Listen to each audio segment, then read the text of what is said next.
नमस्कार। आज आम नवेम्बर 2025 किछि गुरुत्वपूर्ण जातीय घटनावली उपरे एक द्रुत आलोचना करिबा।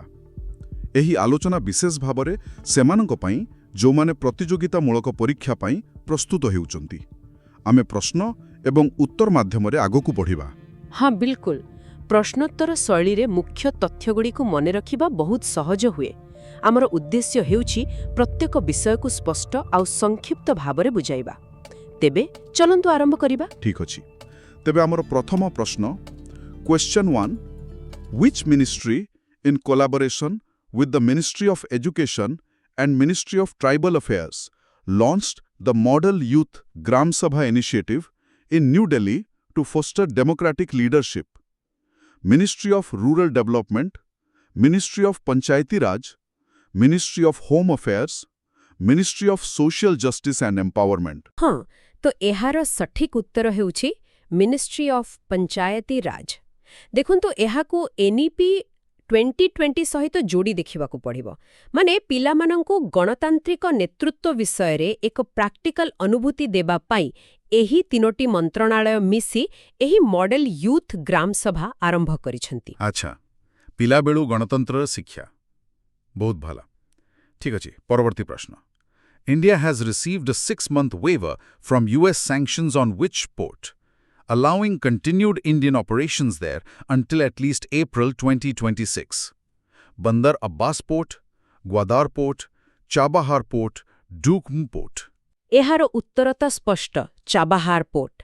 अमेरिका इरान रे थिबा एही चाबाहार बंदर उपरे माने प्रतिबंधकକୁ आउ 6 मास पाई कुहळ करिछि।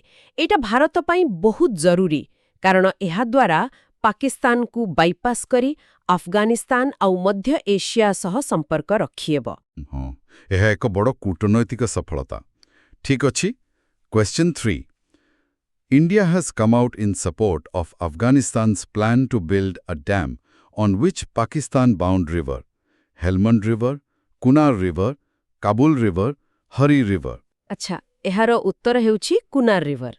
अफगानिस्तानर कुनार नदी उपरे डैम करिबा योजना को भारत समर्थन करिछि।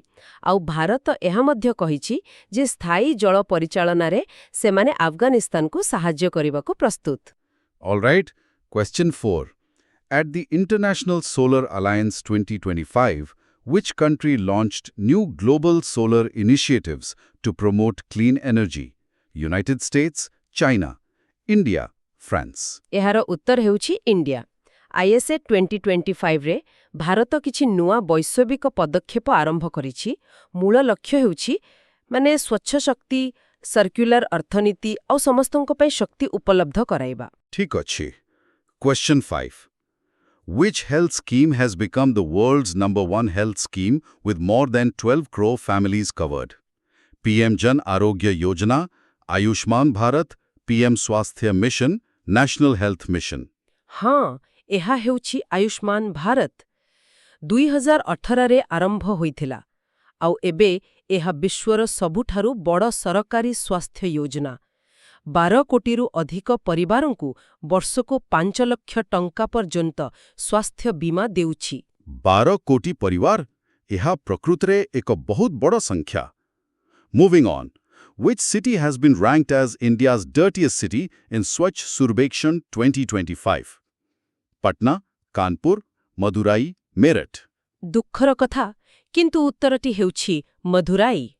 स्वच्छ सर्वेक्षण 2025 रिपोर्ट अनुसारे मदुराई भारतर सबुठारु अपरिष्कार सहर। एहा दर्शाउछि जे सहरांचल स्वच्छता एबे भी एक बड़ आह्वान। Question 7. The Second World Summit for Social Development, where Dr. Mansukh Mandavia represented India, was held in which country? UAE, Saudi Arabia, Qatar, Doha, Oman. एहार सठिक उत्तर हेउछि कतार माने दोहारे। मिलित जातिसंघ द्वारा आयोजित एही द्वितीय विश्व सामाजिक विकास शिखर सम्मेलनी कतारर दोहाठारे होइथिला आउ सेठारे डॉक्टर मनसुख मांडव्य भारतर प्रतिनिधित्व करिथिले। Here's the next one. Where did CBSE host its first ever International Sahodaya Conference? New Delhi, Dubai, Singapore, Doha. अच्छा, एहार उत्तर दुबई। ଏହା CBSE ପ୍ରଥମ ଆନ୍ତର୍ଜାତୀୟ ସମ୍ମିଳନୀ ଥିଲା ଯାହା ଭାରତ ବାହାରେ होला। ଦୁବାଇର ଗ୍ରାଣ୍ଡ ହାୟାତରେ ଏହା ଅନୁଷ୍ଠିତ ହୋଇଥିଲା। ଭାରତ ବାହାରେ ଏଟା ଗୁରୁତ୍ୱପୂର୍ଣ୍ଣ। Question 9. Which state became the first in India to partner with Starlink for satellite-based internet services? Gujarat, Maharashtra, Karnataka, Telangana. ଏହାର ଉତ୍ତର ହେଉଛି ମହାରାଷ୍ଟ୍ର। ମହାରାଷ୍ଟ୍ର ଭାରତର ପ୍ରଥମ ରାଜ୍ୟ ଯିଏ ଷ୍ଟାରଲିଙ୍କ ସହ ମିଶିଛି। ଏହାଦ୍ୱାରା ଦୁର୍ଗମ ଅଞ୍ଚଳରେ ଶାସନ, ଶିକ୍ଷା ଆଉ ସ୍ୱାସ୍ଥ୍ୟ ସେବାରେ ଉନ୍ନତି ଆସିବ। ଠିକ୍ ଅଛି। Next. Which operation launched by the Directorate of Revenue Intelligence at Mumbai Airport led to the seizure of high-grade hydroponic cannabis smuggled from Bangkok? Operation Green Net, Operation Weed Out, Operation Clean Sky, Operation Smoke Free.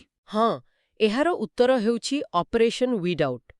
Mumbai ବିମାନ ବନ୍ଦରରେ DRI ମାନେ directorate of revenue intelligence ଏହି operation ଆରମ୍ଭ କରିଥିଲା ଆଉ ସେଥିରେ ବ୍ୟାଙ୍କକ୍ରୁ ଆସୁଥିବା ଉଚ୍ଚମାନର ଗଞ୍ଜେଇ ଜବତ କରାଯାଇଥିଲା। Acha. Question 11. Which country has decided to adopt India's Deen Dayal Antyodaya Yojana, National Rural Livelihoods Mission? Kenya, Ethiopia, Nepal, Bangladesh. ଏହାର ଉତ୍ତର ହେଉଛି ଇଥୋପିଆ। ଇଥୋପିଆ ଭାରତର DAYNRLM ମଡେଲକୁ ଗ୍ରହଣ କରିବାକୁ ନିଷ୍ପତ୍ତି ନେଇଛି କାରଣ ଏହି ଯୋଜନା ସ୍ୱୟଂ ସହାୟକ ଗୋଷ୍ଠୀ ବା SHG ମାଧ୍ୟମରେ ମହିଳା ସଶକ୍ତିକରଣ ଉପରେ ବହୁତ ଭଲ କାମ କରୁଛି। ବହୁତ ଭଲ କଥା। ଭାରତର ମଡେଲ ଏବେ ବିଶ୍ୱରେ ଆଦୃତ ହେଉଛି। Next question. Which airport in India made history as the world's first airport fully powered by solar energy? Indira Gandhi International Airport, Chhatrapati Shivaji Maharaj International Airport, Cochin International Airport, Kempegowda International Airport. ଏଇଟା ତ Cochin international airport, କେରଳାର Cochin ଆନ୍ତର୍ଜାତୀୟ ବିମାନ ବନ୍ଦର। ଏହା ବିଶ୍ୱର ପ୍ରଥମ ସମ୍ପୂର୍ଣ୍ଣ ସୌରଶକ୍ତି ଚାଳିତ ବିମାନ ବନ୍ଦର। ଏପରିକି ଏହା ନିଜ ଆବଶ୍ୟକତାଠାରୁ ଅଧିକ ଶକ୍ତି ଉତ୍ପାଦନ କରେ। ବାଃ, ଏହା ଏକ ବିଶ୍ୱସ୍ତରୀୟ ଉଦାହରଣ। Question 13. Which country's accession to the UN Water Convention may create potential water sharing issues with India? Nepal, Bangladesh, China, Bhutan. ଏହାର ଉତ୍ତର ବାଂଲାଦେଶ। ବାଂଲାଦେଶ ନିକଟରେ UN ଜଳ ସମ୍ମିଳନୀରେ ଯୋଗ ଦେଇଛି। ତ ଏହା ଭବିଷ୍ୟତରେ ଭାରତ ସହିତ ଜଳ ବଣ୍ଟନକୁ ନେଇ କିଛି ତିକ୍ତତା ସୃଷ୍ଟି କରିପାରେ। Okay, next one. Where will the 56th International Film Festival of India be held? Mumbai, New Delhi, Goa, Chennai. IFFI ତ ସବୁବେଳେ ଗୋଆରେ ହୁଏ। ତେଣୁ ଉତ୍ତର ହେଉଛି ଗୋଆ। 56ତମ ଅନ୍ତର୍ଜାତୀୟ ଭାରତୀୟ ଚଳଚ୍ଚିତ୍ର ମହୋତ୍ସବ ଗୋଆରେ ନଭେମ୍ବର 20ରୁ 28 ପର୍ଯ୍ୟନ୍ତ ହେବ। ଏଥର 81ଟି ଦେଶରୁ 240ରୁ ଅଧିକ ଫିଲ୍ମ ଦେଖାଯିବ। Acha. Question 15. According to the Supreme Court's recent ruling, what must the police provide when making an arrest? Oral explanation, written reasons, verbal warning, court approval. ଏହାର ଉତ୍ତର ହେଉଛି ରିଟନ୍ ରିଜନ୍ସ। ହଁ, ସୁପ୍ରିମକୋର୍ଟ ଏକ ବହୁତ ଗୁରୁତ୍ୱପୂର୍ଣ୍ଣ ରାୟ ଦେଇଛନ୍ତି ଯେ ପୋଲିସକୁ କାହାକୁ ଗିରଫ କଲାବେଳେ ତାର ଲିଖିତ କାରଣ ଦେବାକୁ ପଡ଼ିବ। ଏହା ସମ୍ବିଧାନର ଧାରା 22ର 1 ଅନୁଯାୟୀ ଏକ ମୌଳିକ ଅଧିକାର। ଏହା ନାଗରିକଙ୍କ ଅଧିକାର ପାଇଁ ବହୁତ ଜରୁରୀ। Let's move to the next. SBI recently achieved a major milestone by crossing which of the following benchmarks? $50 billion market cap and 50 trillion business, $75 billion market cap and 75 trillion business, $100 billion market cap and 100 trillion business, $120 billion market cap and 110 trillion business. ଏହାର ଉତ୍ତର ହେଉଛି 100 billion market cap ଆଉ 100 trillion rupees business. SBI ମାନେ state bank of India ଏକ ଐତିହାସିକ ମାଇଲଖୁଣ୍ଟ ସ୍ଥାପନ କରିଛି ଆଉ ଏହି ସଫଳତା ପାଇବାରେ ଏହା ପ୍ରଥମ ଭାରତୀୟ ସରକାରୀ bank. Bilkul. Question 17. President Draupadi Murmu has begun a historic 6-day visit to which countries? The first ever by an Indian head of state to strengthen bilateral ties. Angola and Botswana, Egypt and Sudan. ଉତ୍ତରଟି ହେଉଛି Angola and ବୋଟ୍ସୱାନା। ଏହି ଦୁଇ ଦେଶକୁ କୌଣସି ଭାରତୀୟ ରାଷ୍ଟ୍ର ମୁଖ୍ୟଙ୍କ ଏହା ପ୍ରଥମ ଗସ୍ତ। ଏହାର ମୁଖ୍ୟ ଉଦ୍ଦେଶ୍ୟ ହେଉଛି ବାଣିଜ୍ୟ, ଶକ୍ତି ଆଉ ପ୍ରତିରକ୍ଷା କ୍ଷେତ୍ରରେ ସମ୍ପର୍କକୁ ମଜବୁତ କରିବା। Next. Which word has been declared the Word of the Year 2025 by Collins Dictionary? AI anxiety, vibe coding, climate quitter, de-influencing. ଆଚ୍ଛା, ଏଇଟା ବହୁତ ମଜାଦାର। ଉତ୍ତରଟି ହେଉଛି vibe coding. Collins dictionary vibe କୋଡିଂକୁ 2025ର ବର୍ଷର ଶବ୍ଦ ବୋଲି କହିଛି। ଏହାର ଅର୍ଥ ହେଉଛି ଏଆଇ ଦ୍ୱାରା କୋଡିଂ କରିବା। ମାନେ ଟେକ୍ନୋଲୋଜିରେ ଏଆଇର ବଢ଼ୁଥିବା ଭୂମିକାକୁ ଏହା ଦର୍ଶାଉଛି। Vibe coding. ବହୁତ ଆକର୍ଷଣୀୟ. Question 19. Which city has topped the list of Asia's happiest cities in 2025? Tokyo, Singapore, Mumbai, Bangkok. ଏହାର ଉତ୍ତର ହେଉଛି ମୁମ୍ବାଇ। ଟାଇମ୍ ଆଉଟ୍ ଦ୍ୱାରା କରାଯାଇଥିବା ଏକ ସର୍ଭେ ଅନୁସାରେ ମୁମ୍ବାଇକୁ 2025ରେ ଏସିଆର ସବୁଠାରୁ ଖୁସି ସହର ବୋଲି କୁହାଯାଇଛି। ଏଥିରେ ସଂସ୍କୃତି, ଖାଦ୍ୟ ଆଉ ଲୋକଙ୍କ ଜୀବନଶୈଳୀକୁ ବିଚାରକୁ ନିଆଯାଇଥିଲା। ଆଶ୍ଚର୍ଯ୍ୟଜନକ, କିନ୍ତୁ ଭଲ ଖବର. The Prime Minister of India recently visited Thimphu to attend the 70th birthday celebrations of which former king of Bhutan? Jigme Khesar Namgyel Wangchuk, Jigme Singye Wangchuk, Jigme Dorji Wangchuk, Ugyen Wangchuk. ହଁ, ତ ଏହାର ଉତ୍ତର ହେଉଛି ଜିଗ୍ମେ ସିଙ୍ଗେ ୱାଙ୍ଗଚୁକ୍। ଭାରତର ପ୍ରଧାନମନ୍ତ୍ରୀ ଭୁଟାନର ପୂର୍ବତନ ରାଜା ଜିଗ୍ମେ ସିଙ୍ଗେ ୱାଙ୍ଗଚୁକ୍ଙ୍କ 70ତମ ଜନ୍ମଦିନ ଉତ୍ସବରେ ଯୋଗ ଦେବାକୁ ଥିମ୍ପୁ ଯାଇଥିଲେ। ଏହା ଦୁଇ ଦେଶ ମଧ୍ୟରେ ସମ୍ପର୍କକୁ ଆହୁରି ମଜବୁତ କରିବ। ଆନ୍ତର୍ଜାତୀୟ ସମ୍ପର୍କ ପର୍ଯ୍ୟନ୍ତ ଅନେକ ବିଷୟରେ କଥା ହେଲେ. Question 21. Which country assisted Maldives in building the newly inaugurated Hani Madhu International Airport?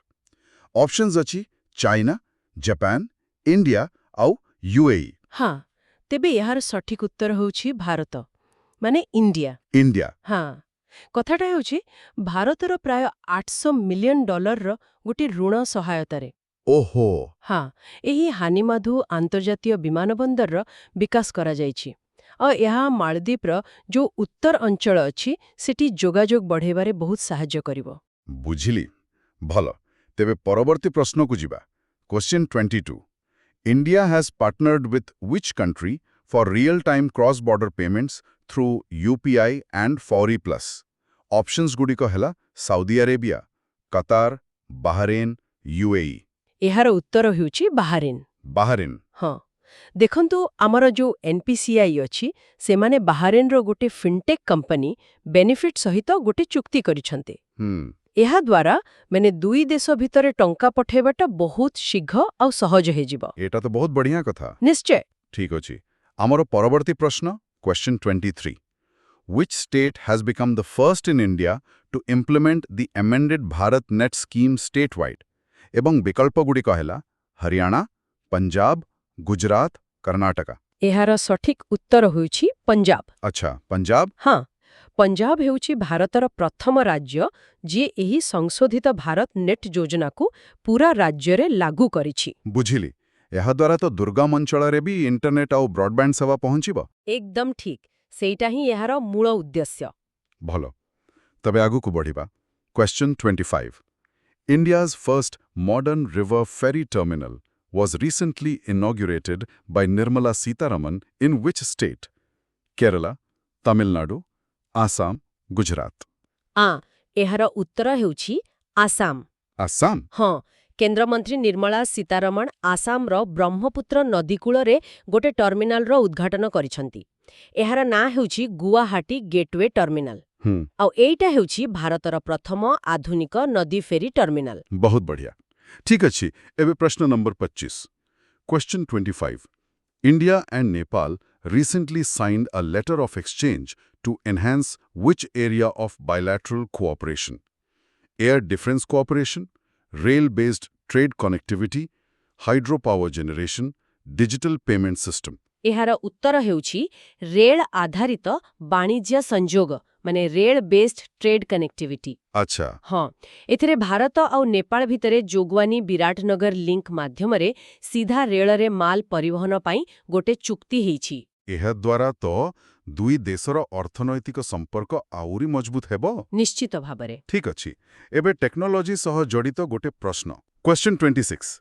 Which Indian state has become the first to achieve a 100% cyber fraud response system? Options ଅଛି ମହାରାଷ୍ଟ୍ର, କର୍ଣ୍ଣାଟକ, ଗୋଆ, ତେଲେଙ୍ଗାନା. ତେବେ ଏହାର ଉତ୍ତର ହେଉଛି ଗୋଆ। ଗୋଆ. ହଁ, ଗୋଆ ଭାରତର ପ୍ରଥମ ରାଜ୍ୟ ଯିଏ ସାଇବର ଠକେଇ କଲ୍ଗୁଡ଼ିକ ଉପରେ 100% କାର୍ଯ୍ୟାନୁଷ୍ଠାନ ନେଇଛି। ବାଃ, ତାଙ୍କର ଯୋଉ କ୍ଲାଉଡ୍ ଆଧାରିତ 1930 ସାଇବର ଫ୍ରଡ୍ କଲ୍ ସେଣ୍ଟର ଅଛି ସେଇଟା ଏହି ସଫଳତା ପାଇଛି। ଏଇଟା ବାସ୍ତବରେ ବହୁତ ପ୍ରଶଂସାର ବିଷୟ। ହଁ ତ ଭଲ। ଏବେ ଆମର ପରବର୍ତ୍ତୀ ପ୍ରଶ୍ନ question 27 Where will the 20th International Tripitaka Chanting Ceremony begin? Varanasi, Rajgir, Bodhgaya, Lumbini. ଏହା ଉତ୍ତର ହେଉଛି ବୋଧଗୟା। ବୋଧଗୟା ବିହାରରେ। ହଁ, ବିହାରର ବୋଧଗୟାରେ ଯୋଉ ମହାବୋଧି ମନ୍ଦିର ଅଛି ସେଠାରେ 20ତମ ଆନ୍ତର୍ଜାତୀୟ ତ୍ରିପିଟକ ପାଠ ସମାରୋହ ଆୟୋଜିତ ହେବ। ବୁଝିଲି। ଠିକ୍ ଅଛି।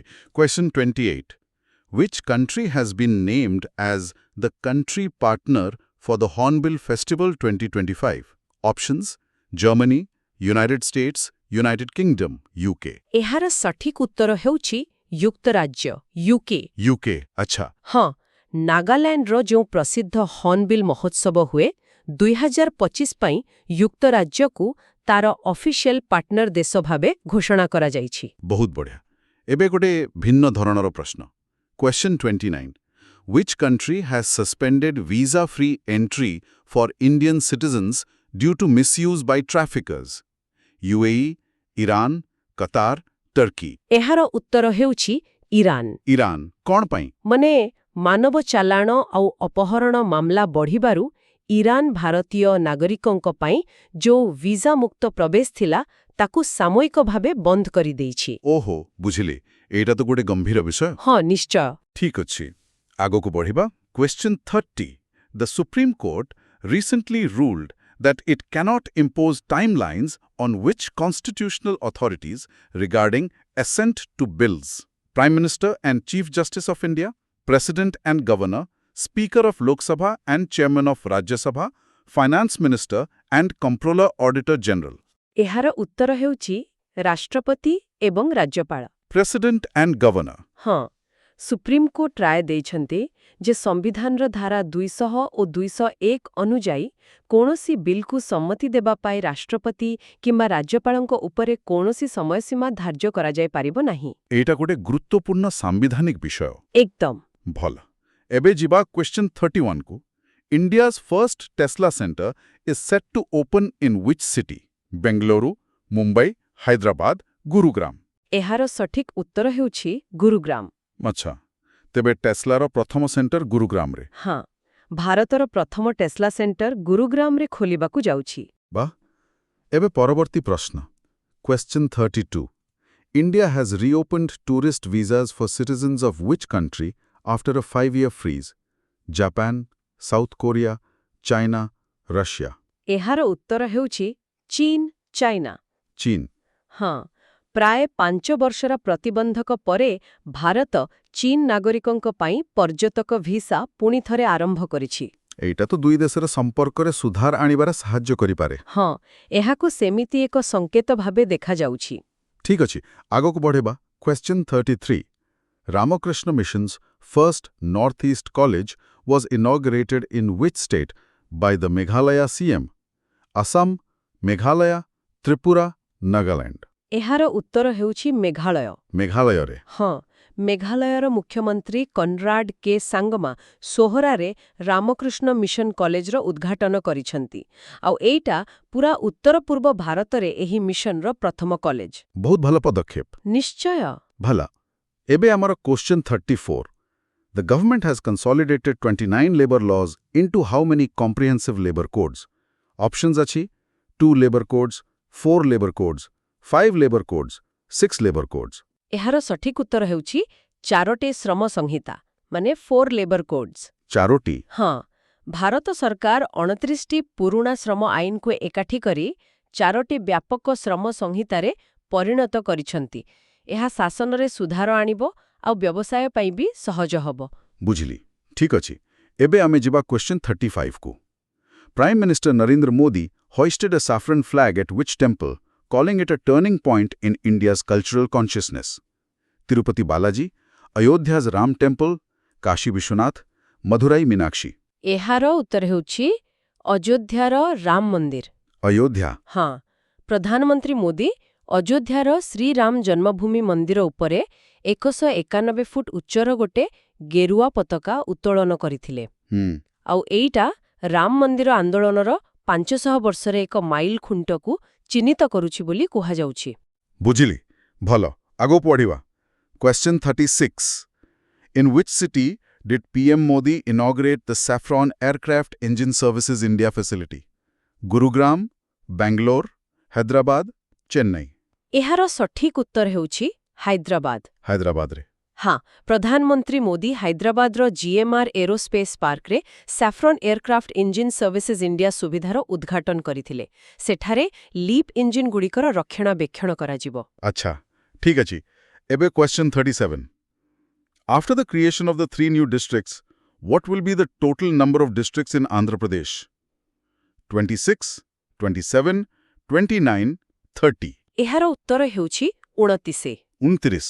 ହଁ, ଆନ୍ଧ୍ରପ୍ରଦେଶରେ ପୋଲାବରମ୍, ମାର୍କାପୁରମ୍ ଏବଂ ମଦନାପଲ୍ଲେ ଏମିତି 3ଟି ନୂଆ ଜିଲ୍ଲା ଗଠନ କରାଯାଇଛି। ତେଣୁ ମୋଟ ଜିଲ୍ଲା ସଂଖ୍ୟା 26ରୁ 29କୁ ବଢ଼ିଯାଇଛି। ବୁଝିଲି ଭଲ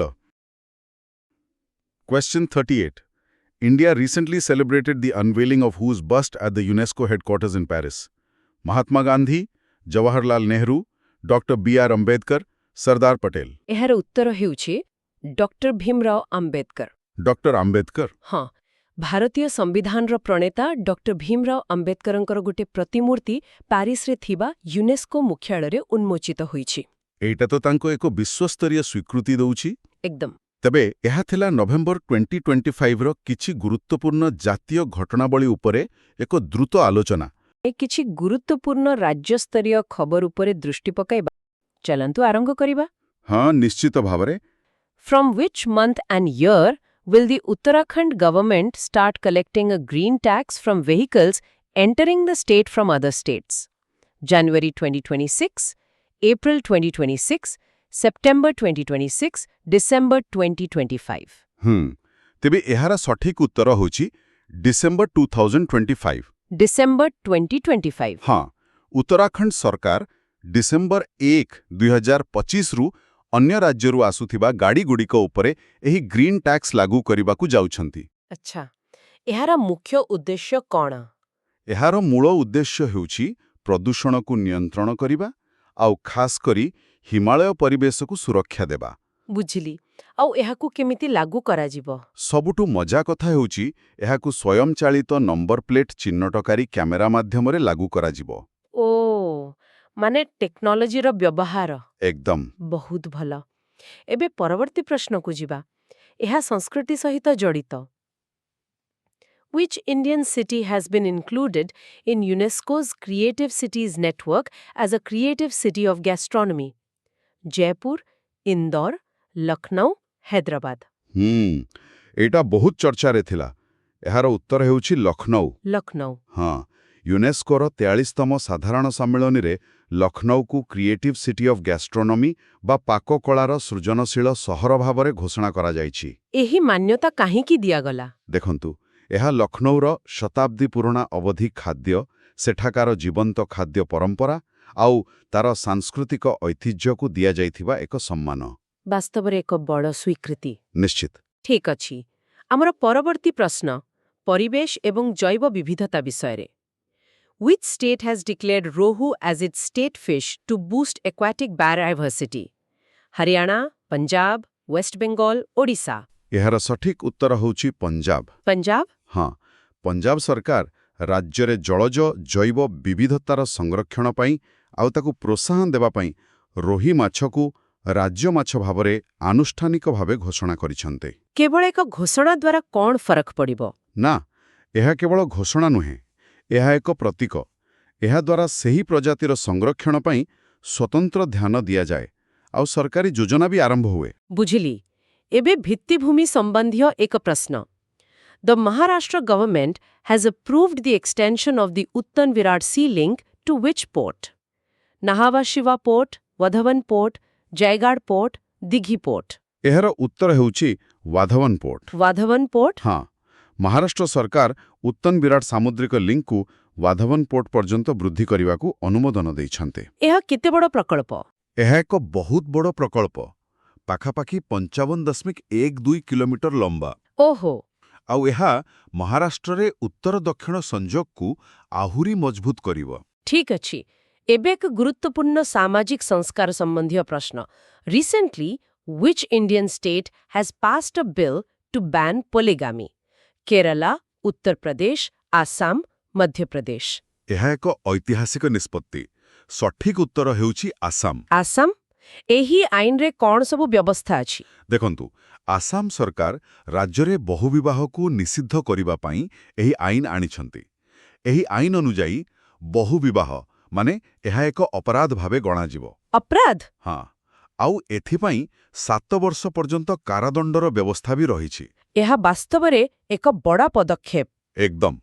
ଆଉ ସବୁଠୁ ଭଲ କଥା ହେଉଛି ପ୍ରଭାବିତ ମହିଳାଙ୍କ ପାଇଁ କ୍ଷତିପୂରଣର ବ୍ୟବସ୍ଥା ମଧ୍ୟ ଅଛି। ଯାହା ଲିଙ୍ଗଗତ ସମାନତାକୁ ପ୍ରୋତ୍ସାହିତ କରିବ। ହଁ, ଠିକ୍ ସେଇଆ। ବହୁତ ଭଲ। Which teen from Andhra Pradesh has been selected for elite astronaut training, positioning her for a 2029 space mission? Jahanvi Dangeti, Kunchala Kevalya Reddy, Kalpana Chawla, Sunita Williams. ଏହା ଏକ ବହୁତ ପ୍ରେରଣାଦାୟକ ଖବର। ଏହାର ଉତ୍ତର ହେଉଛି କୁଞ୍ଚଲା Kaivalya Reddy. Kunchala Kevalya Reddy. ହଁ, ସେ ଆନ୍ଧ୍ରପ୍ରଦେଶର ପୂର୍ବ ଗୋଦାବରୀ ଅଞ୍ଚଳର, ମାତ୍ର 17 ବର୍ଷ ବୟସ ତାଙ୍କର। ଆଉ ତାଙ୍କୁ କେଉଁଥି ପ୍ରଶିକ୍ଷଣ ପାଇଁ ବଛାଯାଇଛି? ତାଙ୍କୁ ଫ୍ଲୋରିଡାର ଟାଇଟାନ୍ସ ସ୍ପେସ୍ ଇଣ୍ଡଷ୍ଟ୍ରିଜରେ ମହାକାଶଚାରୀ ପ୍ରଶିକ୍ଷଣ ପାଇଁ ମନୋନୀତ କରାଯାଇଛି। ଏହା ଏକ ବହୁତ ବଡ଼ ସଫଳତା। ବହୁତ ବଡ଼।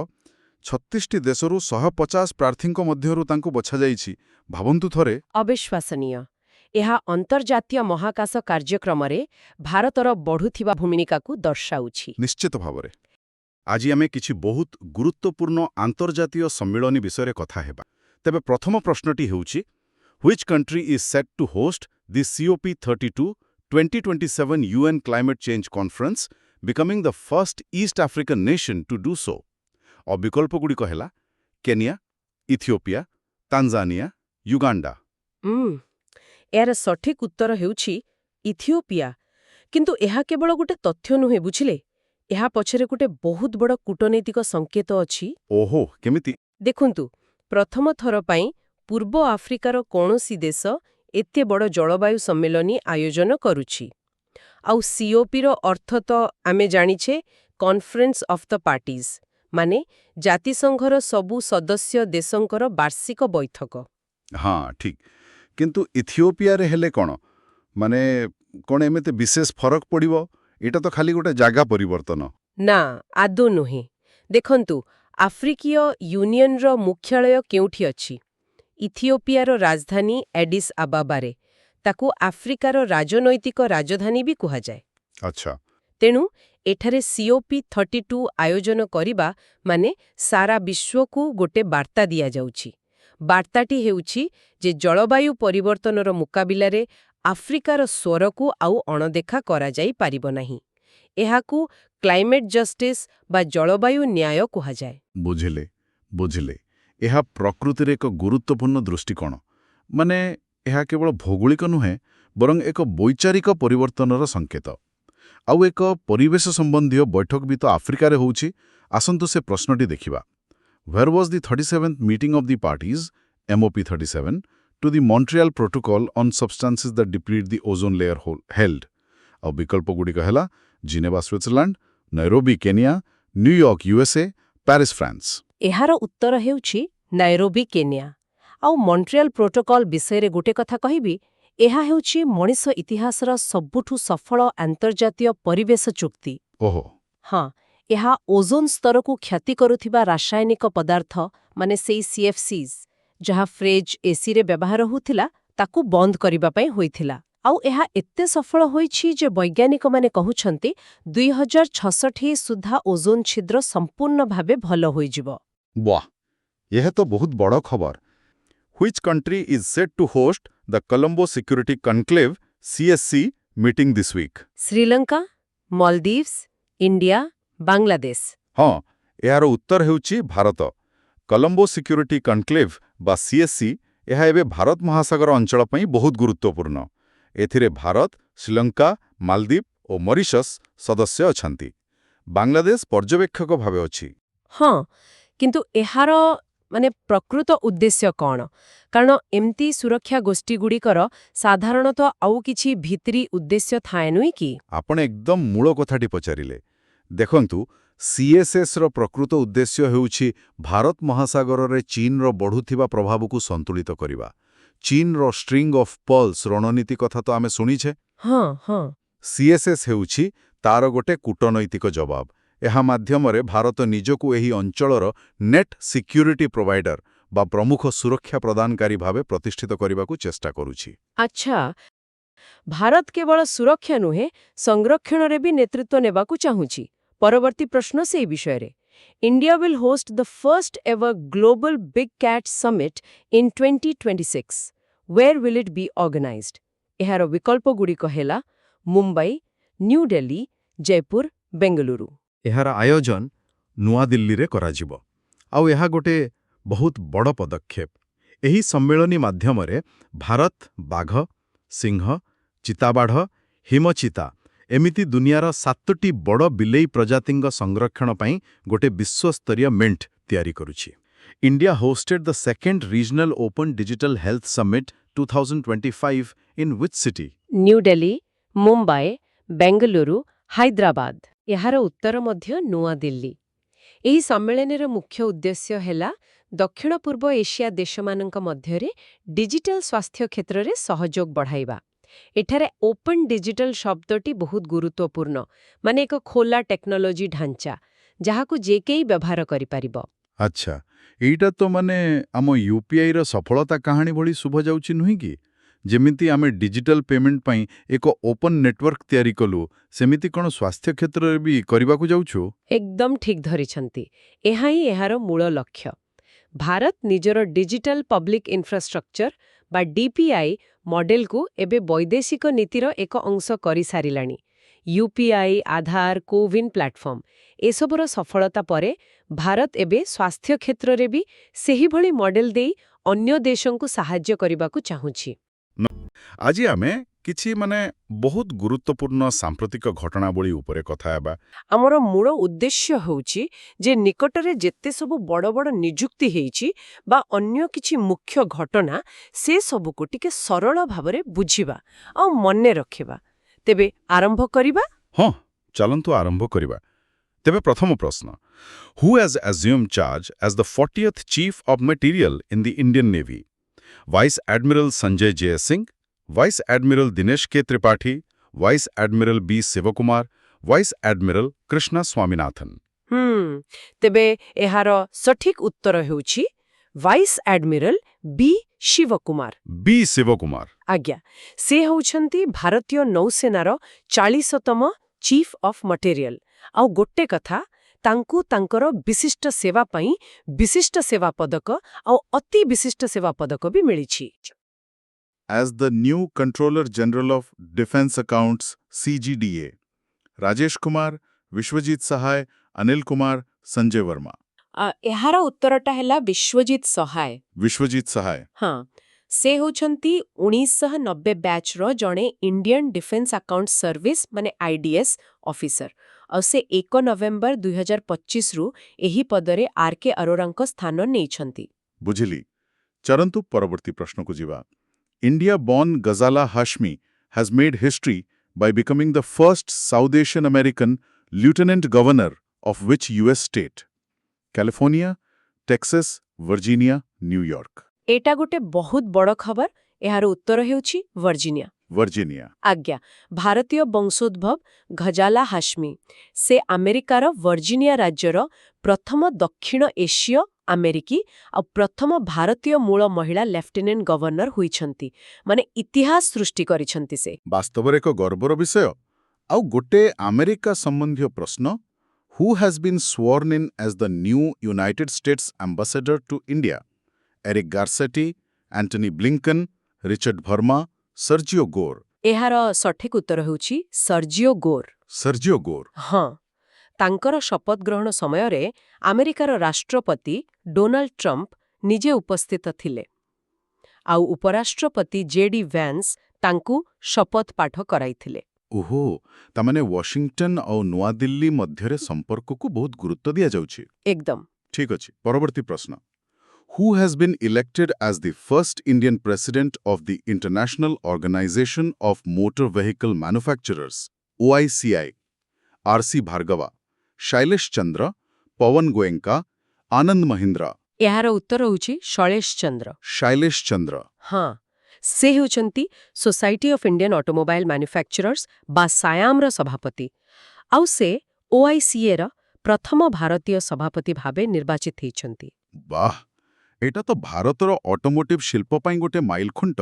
ନିଶ୍ଚୟ। ଚାଲନ୍ତ ଏବେ ଆମ ଦେଶର ରାଜନୀତି ବିଷୟରେ କଥା ହେବା। Who has been appointed as the chairperson of the Joint Parliamentary Committee on Key Amendment Bills? Meenakshi Lekhi, Hema Malini, Aparajita Shorangi, Smriti Irani. ଏହାର ଉତ୍ତର ହେଉଛି ଅପରାଜିତା ଷଡ଼ଙ୍ଗୀ। ଓ ଆମ ଓଡ଼ିଶାର। ଆଜ୍ଞା, ବିଜେପି ସାଂସଦ ଅପରାଜିତା ଷଡ଼ଙ୍ଗୀ। ତାଙ୍କୁ ସମ୍ବିଧାନ 130ତମ ସଂଶୋଧନ ବିଲ୍, ଜାମ୍ମୁ ଓ କାଶ୍ମୀର ପୁନର୍ଗଠନ ସଂଶୋଧନ ବିଲ୍ ଏବଂ କେନ୍ଦ୍ରଶାସିତ ଅଞ୍ଚଳ ସରକାର ସଂଶୋଧନ ବିଲ୍ ଏସବୁର ଯାଞ୍ଚ ପାଇଁ ଗଠିତ ସଂସଦୀୟ ମିଳିତ କମିଟିର ଅଧ୍ୟକ୍ଷ କରାଯାଇଛି। ବହୁତ ବଡ଼ ଦାୟିତ୍ୱ। ଠିକ୍ ଅଛି, ଏବେ ଆସନ୍ତୁ କର୍ପୋରେଟ୍ ଜଗତକୁ। Who will take over as Walmart's new CEO after Doug McMillon retires? Angie Jassy, Tim Cook, John Furner, Satya Nadella. ଏହାର ଉତ୍ତର ହେଉଛି ଜନ୍ ଫେର୍ନର। John Furner, ହଁ, ୱାଲମାର୍ଟର ଯିଏ ବହୁ ଦିନରୁ CEO ଥିଲେ, ଡଗ୍ ମ୍ୟାକମିଲନ୍, ସେ ଜାନୁଆରୀ 31, 2026ରେ ଅବସର ନେବେ। ତାଙ୍କ ପରେ ଜନ୍ ଫେର୍ନର ଦାୟିତ୍ୱ ନେବେ। ଆଚ୍ଛା, ଠିକ୍ ଅଛି। ଏବେ ପୁଣି ଥରେ ରାଜ୍ୟ ରାଜନୀତିକୁ ଫେରିବା। Nitish Kumar will take oath as Chief Minister of Bihar for which number time? 8th time, 9th time, 10th time, 11th time? ଏହାର ସଠିକ୍ ଉତ୍ତର ହେଉଛି 10ମ ଥର, 10th ଟାଇମ୍। 10ମ ଥର। ଆଜ୍ଞା, 10ମ ଥର। ନୀତିଶ କୁମାର ନଭେମ୍ବର 2025ରେ 10ମ ଥର ପାଇଁ ବିହାରର ମୁଖ୍ୟମନ୍ତ୍ରୀ ଭାବରେ ଶପଥ ନେବେ। ଏଇଟା ତାଙ୍କର ମାନେ ବିହାର ରାଜନୀତିରେ କେତେ ଦୀର୍ଘସ୍ଥାୟୀ ନେତୃତ୍ୱ ସେଇଟା ଦେଖାଉଛି। ବିଲକୁଲ। ଠିକ୍ ଅଛି, ଆଗକୁ ବଢ଼ିବା। Which actor has been appointed as UNICEF India's celebrity advocate for child rights? Priyanka Chopra, Kirti Suresh, Kareena Kapoor Khan, Ayushman Khurrana. ଏହାର ଉତ୍ତର ହେଉଛି କୀର୍ତ୍ତି ସୁରେଶ। Kirti Suresh. ହଁ, ରାଷ୍ଟ୍ରୀୟ ପୁରସ୍କାର ବିଜେତା ଅଭିନେତ୍ରୀ କୀର୍ତ୍ତି ସୁରେଶଙ୍କୁ ଶିଶୁ ଅଧିକାର ପାଇଁ ୟୁନିସେଫ୍ ଇଣ୍ଡିଆର ସେଲିବ୍ରିଟି ଆଡଭୋକେଟ୍ ଭାବରେ ନିଆଯାଇଛି। ବହୁତ ବଡ଼ ପଦକ୍ଷେପ। ଏବେ ଆଇନ ଏବଂ ନ୍ୟାୟପାଳିକା ସମ୍ବନ୍ଧୀୟ ଗୋଟେ ପ୍ରଶ୍ନ। Who has been nominated as the executive chairman of NALSA? Justice D.Y. Chandrachud, Justice Sanjeev Khanna, Justice Vikram Nath, Justice B.R. Gawai. ଏହାର ଉତ୍ତର ହେଉଛି ଜଷ୍ଟିସ୍ ବିକ୍ରମ ନାଥ।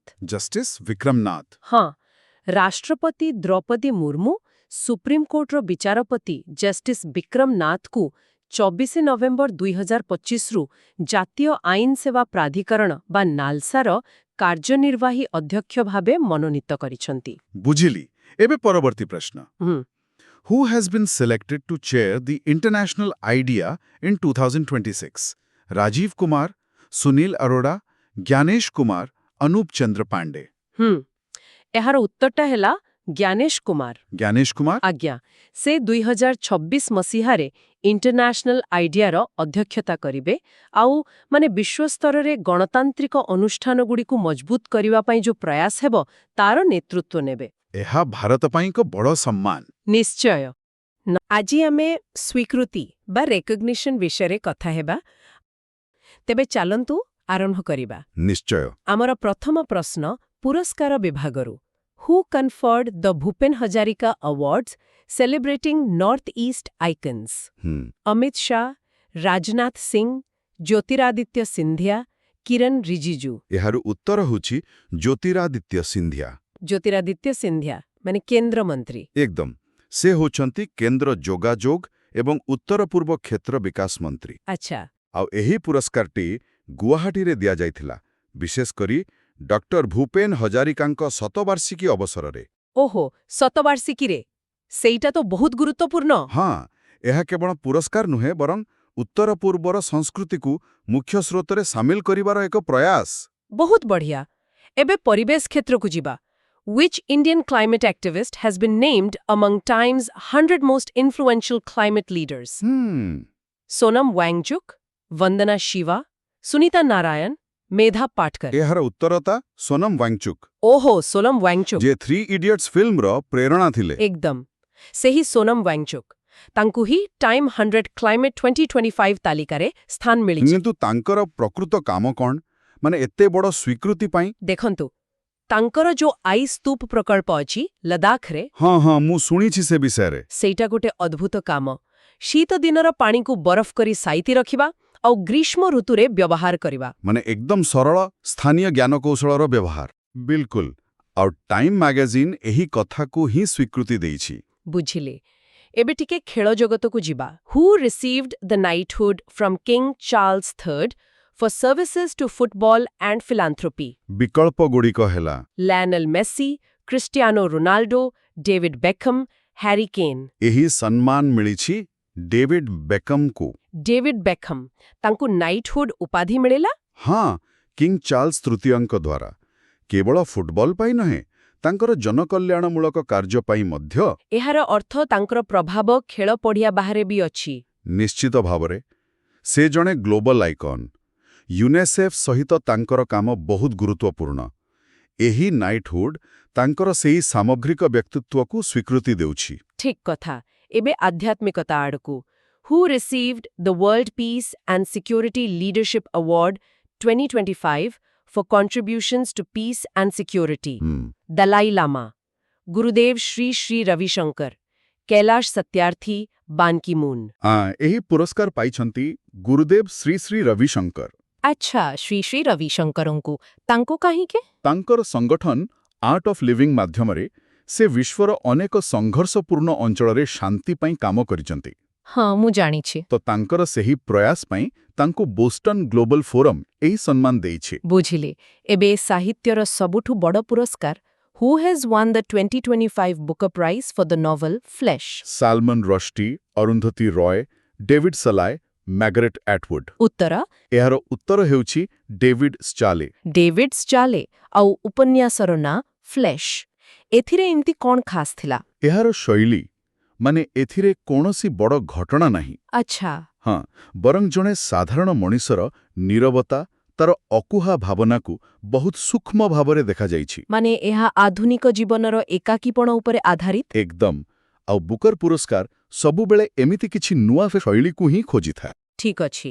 ଏବେ ଭାରତକୁ ଫେରିବା। ଜଳ ସଂରକ୍ଷଣ ଉପରେ। Who presented the 6th national water awards on 18th November 2025? Narendra Modi, Droupadi Murmu, Bhupender Yadav, Gajendra Singh Shekhawat. ଏଇଟା ତ ସହଜ ଲାଗୁଛି। ହଁ, ଏହାର ଉତ୍ତର ହେଉଛି ରାଷ୍ଟ୍ରପତି ଦ୍ରୌପଦୀ ମୁର୍ମୁ। ରାଷ୍ଟ୍ରୀୟ ଜଳ ପୁରସ୍କାରର ଉଦ୍ଦେଶ୍ୟ କ'ଣ? ଦେଖନ୍ତୁ, ଜଳ ସଙ୍କଟ ଗୋଟିଏ ବଡ଼ ସମସ୍ୟା। ତ ଯେଉଁମାନେ ଜଳ ପରିଚାଳନା କ୍ଷେତ୍ରରେ ଭଲ କାମ କରୁଛନ୍ତି, ସେମାନଙ୍କୁ ପ୍ରୋତ୍ସାହିତ କରିବା ପାଇଁ। ବିଲକୁଲ। ରାଜ୍ୟ, ଜିଲ୍ଲା, ସଂସ୍ଥା ସମସ୍ତଙ୍କୁ, ଆଉ ରାଷ୍ଟ୍ରପତି ନିଜେ ଏହି ପୁରସ୍କାର ଦେବା ଦ୍ୱାରା ଏହାର ଗୁରୁତ୍ୱ ଆହୁରି ବଢ଼ିଯାଏ। ଠିକ୍। ଆଉ ଗୋଟେ ପରିବେଶ ପୁରସ୍କାର। Where were the winners of the Earthshot Prize 2025 announced? London, United kingdom, Rio, Brazil, New York, USA, Paris, France. ଏହାର ଉତ୍ତର? Rio, Brazil. Rio de Janeiro. ଏହି ସ୍ଥାନକୁ କାହିଁକି ବଛାଗଲା? କାରଣ 1992ରେ ସେଠାରେ ହିଁ ପ୍ରସିଦ୍ଧ ଅର୍ଥ ସମିଟ୍ ହୋଇଥିଲା। ଓହୋ, ହଁ। COP30 ପୂର୍ବରୁ ସେଠାରେ ଏହି ଆୟୋଜନ କରିବାର ଗୋଟେ ସାଙ୍କେତିକ ପଦକ୍ଷେପ। ବୁଝିଲି। ଏବେ ଆଗକୁ ବଢ଼ିବା। Who has been awarded the Indira Gandhi peace prize recently? Antonio Guterres, Angela Merkel, Jacinda Ardern, Michelle Bachelet. ଏହାର ଉତ୍ତର କ'ଣ? ଏହାର ଉତ୍ତର ହେଉଛି ମିଶେଲ ବଚଲେଟ୍। ମିଶେଲ ବାଚେଲେଟ୍। ସେ ତ ଚିଲିର ପୂର୍ବତନ ରାଷ୍ଟ୍ରପତି ଥିଲେ। ହଁ, ଆଉ ମିଳିତ ଜାତିସଂଘର ମାନବିକ ଅଧିକାର ଉଚ୍ଚାୟୁକ୍ତ ମଧ୍ୟ ଥିଲେ। ତାଙ୍କୁ କାହିଁକି ଏହି ପୁରସ୍କାର ଦିଆଗଲା? ତାଙ୍କର ସମଗ୍ର ଜୀବନ ମାନବିକ ଅଧିକାର ଓ ଲୋକତନ୍ତ୍ରର ସୁରକ୍ଷା ପାଇଁ ଲଢ଼ାଇରେ କଟିଛି। ଆଚ୍ଛା। ଚିଲିରେ ସାମରିକ ଶାସନ ବିରୁଦ୍ଧରେ ଲଢ଼େଇବାଠୁ ଆରମ୍ଭ କରି ମିଳିତ ଜାତିସଂଘରେ ସ୍ୱର ଉଠାଇବା ପର୍ଯ୍ୟନ୍ତ ତାଙ୍କର ଅବଦାନ ବହୁତ ବେଶୀ। ଠିକ୍ ଅଛି। ଆମ ପୁରସ୍କାର ବିଭାଗର ଶେଷ ପ୍ରଶ୍ନ। Which prominent Indian philanthropist was awarded with the Research Catalyst Award by ISP? Ratan Tata, NR Narayan ମୂର୍ତ୍ତି, ଅଜିମ ପ୍ରେମଜୀ, ଶିବ ନାଡର। ଏହାର ଉତ୍ତର? ଏହି ସମ୍ମାନ ପାଇଛନ୍ତି ଅଜିମ ପ୍ରେମଜୀ। ଅଜିମ ପ୍ରେମଜୀ, ବିପ୍ରୋର ପ୍ରତିଷ୍ଠାତା। କିନ୍ତୁ ରିସର୍ଚ୍ଚ କ୍ୟାଟାଲିଷ୍ଟ ଆୱାର୍ଡ, ଏହାର ଅର୍ଥ କ'ଣ? ଏଇଟା ତାଙ୍କ ବ୍ୟବସାୟ ପାଇଁ ନୁହେଁ, ଏହା ତାଙ୍କର ଶିକ୍ଷା ଆଉ ଗବେଷଣା କ୍ଷେତ୍ରରେ ଥିବା ଅବଦାନ ପାଇଁ। ମାନେ ତାଙ୍କ ଫାଉଣ୍ଡେସନ କାମ ପାଇଁ। ଏକଦମ। ସେ ଯେଉଁ ହଜାର ହଜାର କୋଟି ଟଙ୍କା ଦାନ କରିଛନ୍ତି, ଭାରତରେ ଏକ ଗବେଷଣା ଭିତ୍ତିକ ପରିବେଶ ସୃଷ୍ଟି କରିବା ପାଇଁ ଆଇଏସ୍ବି ତାକୁ ହିଁ ସମ୍ମାନ ଜଣାଇଛି। ସେ ଜଣେ କ୍ୟାଟାଲିଷ୍ଟ। ବହୁତ ବଢ଼ିଆ। ତେବେ ଏ ଥିଲା ପୁରସ୍କାର କଥା। ଏବେ ଆସନ୍ତୁ ଜିଆଇ ଟ୍ୟାଗ୍ ବିଷୟରେ କଥା ହେବା। ହଁ, ଏବେ ଆମେ ବ୍ୟକ୍ତିଗତ ସଫଳତାରୁ ସାମୂହିକ ପରିଚୟ ଆଡ଼କୁ ଯିବା। କିନ୍ତୁ ତା ପୂର୍ବରୁ ସାଧାରଣ ଭାବେ ଜିଆଇ ଟ୍ୟାଗ୍ କ'ଣ ଟିକେ ବୁଝାଇଦେବେ? ଦେଖନ୍ତୁ, ଏଇଟା କେବଳ ଏକ ସମ୍ମାନ ନୁହେଁ, ଏହା ଏକ ଆଇନଗତ ସୁରକ୍ଷା। ଆଇନଗତ ସୁରକ୍ଷା କେମିତି? ମାନେ ଯେତେବେଳେ କୌଣସି ଜିନିଷକୁ ଜିଆଇ ଟ୍ୟାଗ୍ ମିଳେ, ସେହି ନାଁରେ ଆଉ କେହି ନକଲି ଜିନିଷ ବିକ୍ରି କରିପାରିବେ ନାହିଁ। ଏହା କାରିଗରମାନଙ୍କୁ ସୁରକ୍ଷା ଦିଏ। ଆଚ୍ଛା, ଆଉ ଗ୍ରାହକଙ୍କୁ ମଧ୍ୟ ପ୍ରକୃତ ଜିନିଷ ମିଳେ। ବିଲକୁଲ। ଠିକ୍ ଅଛି। ତେବେ ପ୍ରକୃଷ୍ଣ Which traditional Lepcha musical instruments from Sikkim have recently been granted the GI Geographical Indication tag? Tungbuk and Tangdar, Tungbuk and Pumtong Pulit, Yangje and Tangdar, Sanga and Yarka. ଏଥିରୁ କୋଉଟା? ଏହାର ଉତ୍ତର ହେଉଛି ତୁଙ୍ଗବୁକ୍ ଏବଂ ପୁମଟୋଙ୍ଗ ପୁଲିଟ। ବାଦ୍ୟଯନ୍ତ୍ରକୁ ଜିଆଇ ଟ୍ୟାଗ୍? ଏଇଟା ଟିକେ ନୂଆ ଲାଗୁଛି। ହଁ, କିନ୍ତୁ ଏହାର ମହତ୍ତ୍ୱ ବହୁତ, କାରଣ ଏହିଭଳି ପାରମ୍ପରିକ ବାଦ୍ୟଯନ୍ତ୍ର ଲୋପ ପାଇଯାଉଛି। ହଁ, ସେଇଟା ତ ଠିକ୍। ହଁ, ତ ଜିଆଇ ଟ୍ୟାଗ୍ ମିଳିବା ଦ୍ୱାରା ଏହାର ପରମ୍ପରା ବଞ୍ଚି ରହିବ, ଆଉ କାରିଗରମାନଙ୍କୁ ମଧ୍ୟ ପ୍ରୋତ୍ସାହନ ମିଳିବ। ଏବେ ଗୁଜରାତରୁ Ambaji marble, recently awarded the geographical indication GI tag, is known for its high quality what? Sandstone, black granite, white marble stone, red granite. ଏହାର ଉତ୍ତର? ଏହାର ଉତ୍ତର ତ ସିଧା ସିଧା ହ୍ୱାଇଟ୍ ମାର୍ବଲ ଷ୍ଟୋନ୍, ମାନେ ଉଚ୍ଚମାନର ଧଳା ମାର୍ବଲ ପଥର। Ambaji marble, ଏହାର କ'ଣ ଖାସିୟତ ଅଛି? ଏହାର ଶୁଭ୍ରତା, ମାନେ ଏହା ବହୁତ ଧଳା ଆଉ ଏଥିରେ ଗୋଟେ ଅଲଗା ପ୍ରକାରର ଚମକ ଥାଏ। ଆଚ୍ଛା। ତ ଏବେ ଅମ୍ବାଜୀ ମାର୍ବଲ ନାଁରେ କେହି ନିମ୍ନମାନର ମାର୍ବଲ ବିକିପାରିବେନି। ଏହାର ବ୍ରାଣ୍ଡ ମୂଲ୍ୟ ବଢ଼ିବ। ବୁଝିଲି। ଏବେ ଉତ୍ତରପ୍ରଦେଶରୁ the Meerut Bugle, which received the geographical indication GI tag, belongs to which Indian state? Rajasthan, Haryana, Uttar Pradesh, Madhya Pradesh. ଏହାର ଉତ୍ତର ତ ପ୍ରଶ୍ନରେ ହିଁ ଅଛି। ହଁ, ଉତ୍ତରପ୍ରଦେଶ।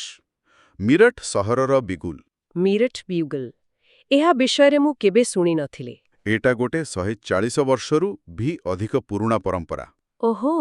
ହଁ, ଆମ ସେନାରେ ବ୍ୟବହାର ହେଉଥିବା ଅଧିକାଂଶ ବିଗୁଲ ମିରଟରେ ହିଁ ତିଆରି ହୁଏ। ବାଃ, ଏହା ତ ସେହି ଅଜଣା କାରିଗରମାନଙ୍କୁ ଏକ ବଡ଼ ସ୍ୱୀକୃତି ଦେଲା। ଏକଦମ। ଆମର ଶେଷ ପ୍ରଶ୍ନ ଆଜି ପାଇଁ। Which traditional blade from Arunachal Pradesh has received the geographical indication GI tag? Khukri, machete, Longpi blade, dao. ଏହାର ଉତ୍ତର? ସଠିକ ଉତ୍ତର ହେଉଛି ଦାଓ। ଡାଓ। ଏହା ଅରୁଣାଚଳ ପ୍ରଦେଶର ଆଦିବାସୀ ସମ୍ପ୍ରଦାୟ ବ୍ୟବହାର କରନ୍ତି ତ? ହଁ, ଏହା ସେମାନଙ୍କର ଏକ ପାରମ୍ପରିକ ହସ୍ତନିର୍ମିତ ବ୍ଲେଡ। ଆମେ ଦେଖୁଛୁ ଯେ ଅରୁଣାଚଳ ପ୍ରଦେଶର ଅନେକ ଜିନିଷକୁ ଜିଆଇ ଟ୍ୟାଗ୍ ମିଳୁଛି। ଏହା ପଛରେ କିଛି କାରଣ ଅଛି କି? ନିଶ୍ଚିତ ଭାବରେ ପୂର୍ବୋତ୍ତର ଭାରତର ସାଂସ୍କୃତିକ ଐତିହ୍ୟକୁ ସଂରକ୍ଷଣ କରିବା ପାଇଁ ଏକ ବଡ଼ ପ୍ରୟାସ ଚାଲିଛି। ଆଉ ଏହା ସେଠାକାର ଅର୍ଥନୀତିକୁ ମଧ୍ୟ ସାହାଯ୍ୟ କରୁଥିବା? ବିଲକୁଲ। ଦାଉକୁ ଜିଆଇ ଟ୍ୟାଗ୍ ମିଳିବା ମାନେ ସେହି ଆଦିବାସୀ ସମ୍ପ୍ରଦାୟର ଜ୍ଞାନ ଓ କୌଶଳକୁ ସମ୍ମାନ ଦେବା। ଆଜିର ଆଲୋଚନା ସତରେ ବହୁତ ଭଲ ଲାଗିଲା।